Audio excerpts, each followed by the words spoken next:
Good morning, children. Today we will start the 27th chapter, word game.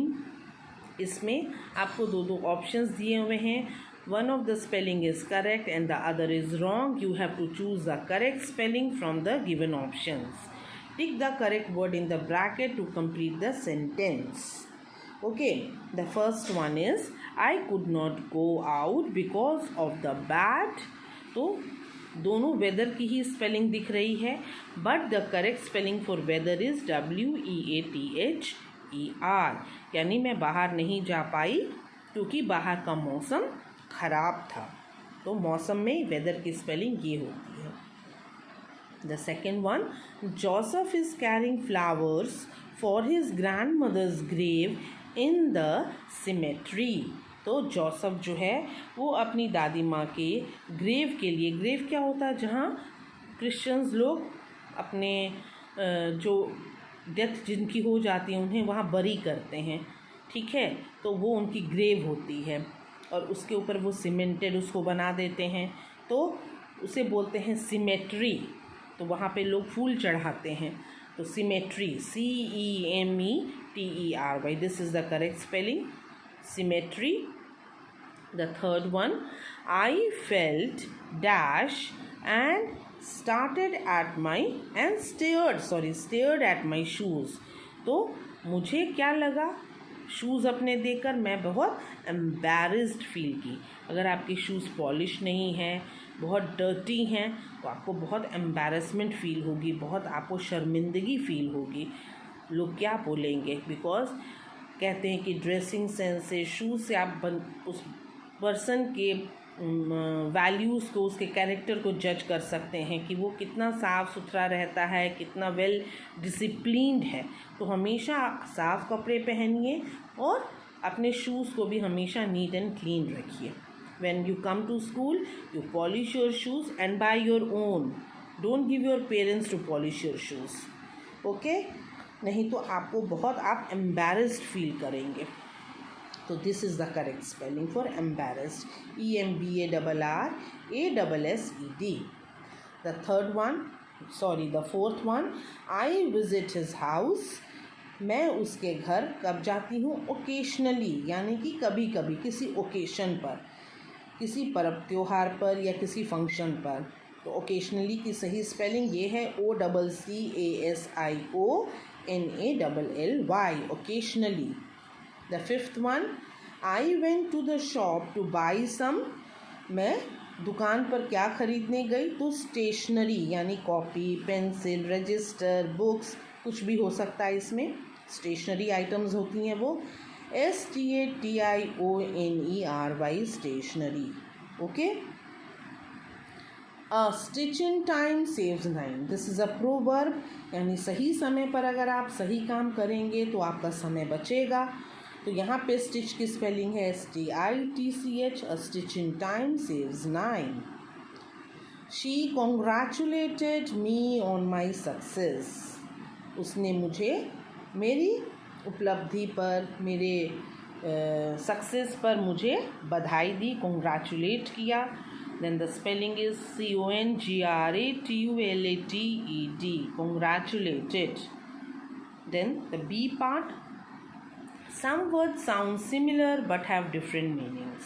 अब यहाँ पर आपको होमोफोन्स दिए हुए हैं, यानी कि उसकी प्रोनाउंसिएशन तो एक जैसी लगेगी, but the spelling is different and the meaning is also completely different.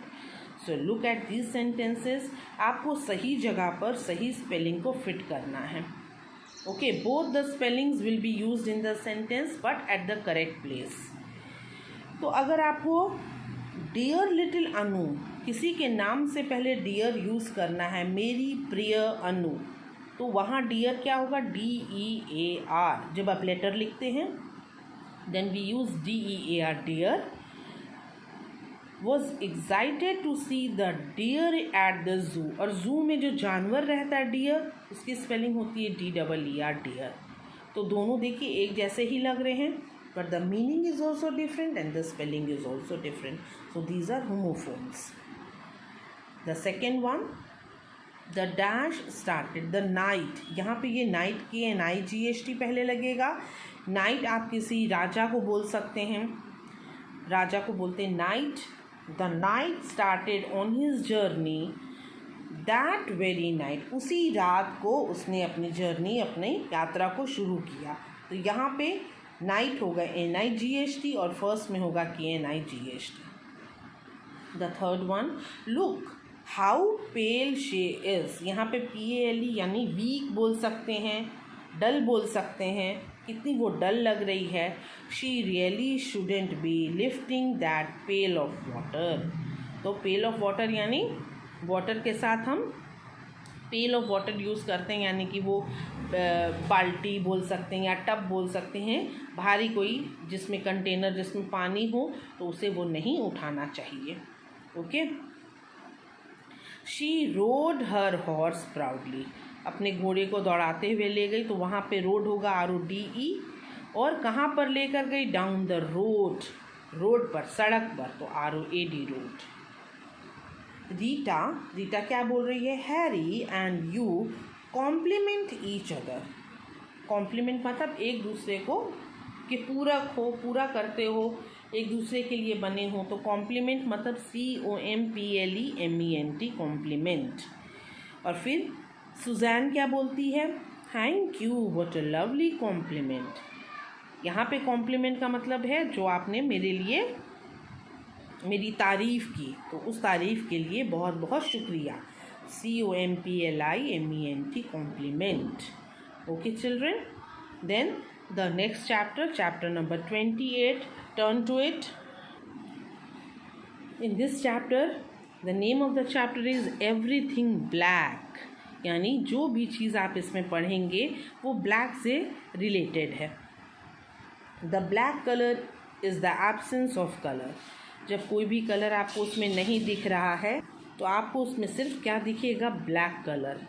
Black is a mysterious color that is typically associated with the unknown or the negative, यानी कि ब्लैक से लोग डरते हैं, नेगेटिव को सिम्बलाइज करता है। दुख के समय आप देखिएगा ब्लैक कलर लोग पहनते हैं, अपने गुस्से को व्यक्त करने के लिए लोग ब्लैक कलर यूज़ करते हैं। ब्लैक यानी डार्क, जब डार्क हो जाता है तो हमें अच्छा नहीं लगता है, तो ब्लैक कलर किसी को भी जल्दी पसंद नहीं आता है। Many words are incomplete without black, और बहुत सारे ऐसे वर्ड्स हैं जिसमें ब्लैक होना, ब्लैक के साथ ये वर्ड्स एसोसिएटेड हैं।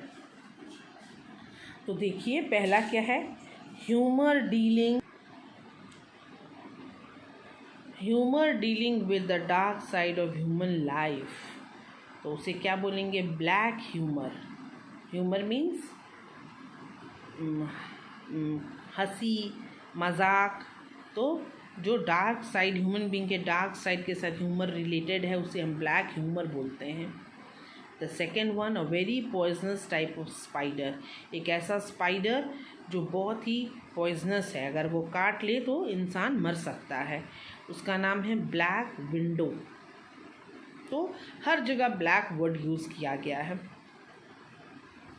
The name of the horse in a very famous book under the same title of Anna Sewell, तो ये आपने अपने जूनियर क्लासेस में भी ये स्टोरी बुक पढ़ी होगी एना सुवेल की, जिसमें एक कैरेक्टर था ब्लैक ब्यूटी, एक हॉर्स था जिसका नाम था ब्लैक ब्यूटी।